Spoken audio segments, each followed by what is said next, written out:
It was pretty clear that I wasn't going to hire any of the performers in the Pat Pong bars, but I managed to take names of a few actual bar girls, as well as some of the patrons. Of course, I still had to find 500 young men to be GI extras, even though the assistant director on the film, who'd worked in Thailand on the film The Killing Fields, said I would have to get them from a US Air Force base in the Philippines. I knew where I could find young men in Bangkok, at the youth hostels. I had posters printed, "Young men wanted. If you want to make $35 a day and be in a movie with Robin Williams, please contact me."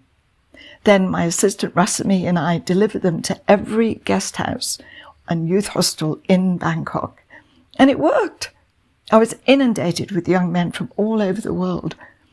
I think the $35 a day did the trick.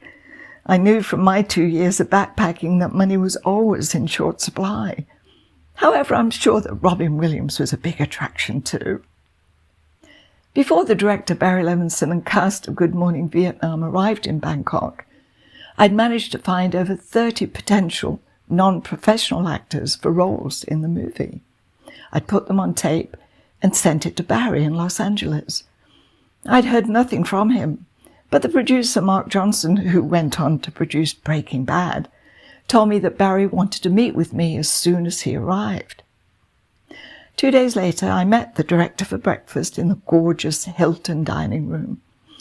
And after a few niceties, he said he liked some of the people I'd put on tape, but was concerned that I wouldn't be able to find all of the speaking roles required. I was very confident that I could, and told Barry as much. "Well, I'm thinking of asking Lou to come out," he said. Lou DeJaimo was the main casting director on the film, and incidentally was one of the casting directors on The Godfather. He'd also cast Tin Men, and from my experiences working with him on the latter film, I knew him to be lazy.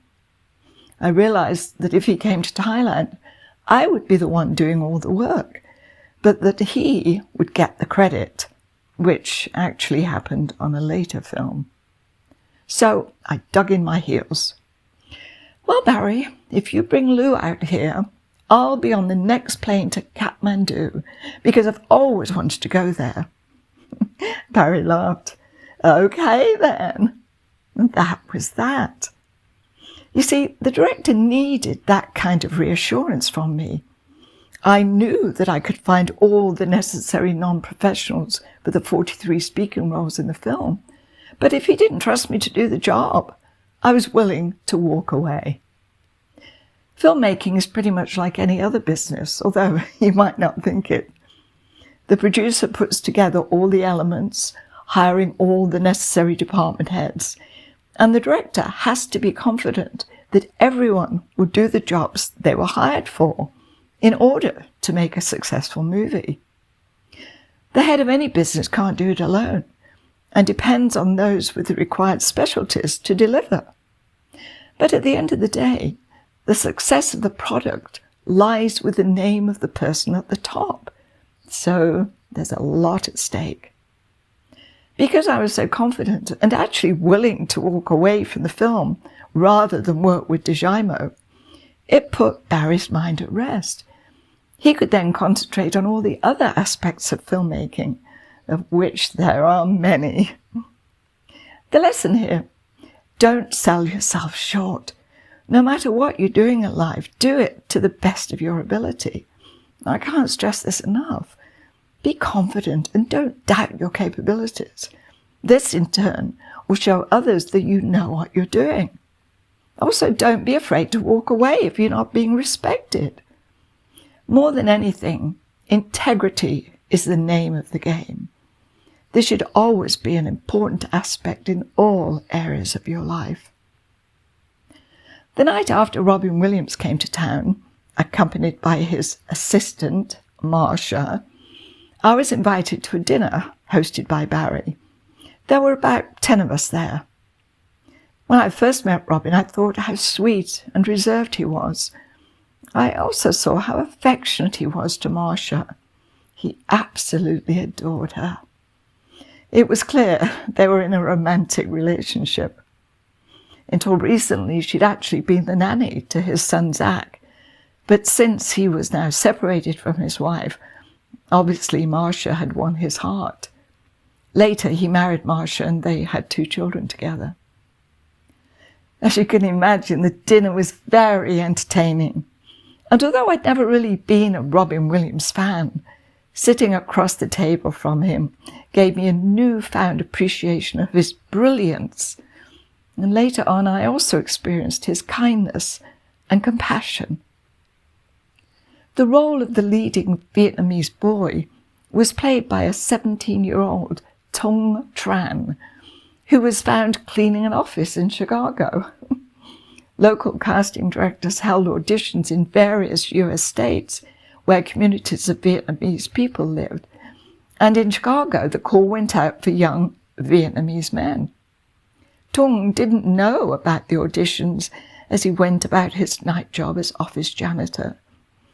He asked what it was all about, and the casting director invited him to try out. Of course, the rest is history. Tung, or Tom, as he's now known, was perfect for the role. He was in the right place at the right time. Sometimes life's like that, and we just have to be open to whatever's around the corner. It could be the beginning of a brand new adventure, just as it was for Tung. When he arrived in Bangkok, I took Tung under my wing. I arranged for a tutor since he needed to study for graduation exams, and I was generally there to make sure he was okay. I asked him if he had any questions, and he said, "Is there a McDonald's in Bangkok?" I was shocked. I'd gathered information about local Vietnamese restaurants, feeling sure that was the food he wanted. But no, he was just a regular American teenager, but not quite. Tung had escaped from Vietnam by boat with his family when he was 10 years old. It was a terrifying journey. Their boat was attacked 3 times by Thai pirates and all their belongings stolen. A pirate threatened to chop off his mother's hand if she didn't relinquish her jade bracelet. Now, here's Tung back in Thailand 7 years later, and you'd think he'd be full of anger and resentment towards the Thai people. But he wasn't. All of that hatred was, he said, erased by the kind hearts he encountered and the bonds made. He said he was given a chance to be a better human being and was forever grateful for it. Wow, what a person. I grew very fond of Tung. He was and still is a beautiful human being. He's now a father of 3 teenage girls, but I'm proud to say that this young man and many other Vietnamese people I cast in Good Morning Vietnam have become my lifelong friends. They've shown me that regardless of background or culture, we're all human beings on a journey of self-discovery. I also learned that we're all capable of forgiveness, no matter how we may have been wronged in our lives. Since Tung was unable to return to Chicago to graduate from high school, I arranged a secret graduation ceremony and party for him. It was his graduation from Disney, since the film was made by the Disney organization. I managed to get hold of a cap and gown and various other graduation paraphernalia, was having a Mickey Mouse cake made, a graduation certificate printed, and then I contacted the PR department in Burbank and asked if they could ship out a big Mickey Mouse doll, which I wanted Robin to present to Tung. I was shocked when the Disney people said that they couldn't do that. Apparently, it wasn't considered a valid production cost. Even when I told them that I'd pay for it, they still refused. I was so disappointed because I thought it would have been the perfect graduation gift. Although I really had my heart set on Mickey Mouse, I decided to go to a shopping mall in Bangkok to see if I could find something else that would be appropriate. I was riding down the escalator to check out a few specialty stores, and there, staring at me from the window of a toy store, was a large Mickey Mouse doll. I couldn't believe my eyes. I jumped off the escalator like a mad woman and charged into the shop. Quite honestly, I didn't care what it cost. I wanted that Mickey Mouse. It being Thailand, however, where everything was so cheap, it cost hardly anything.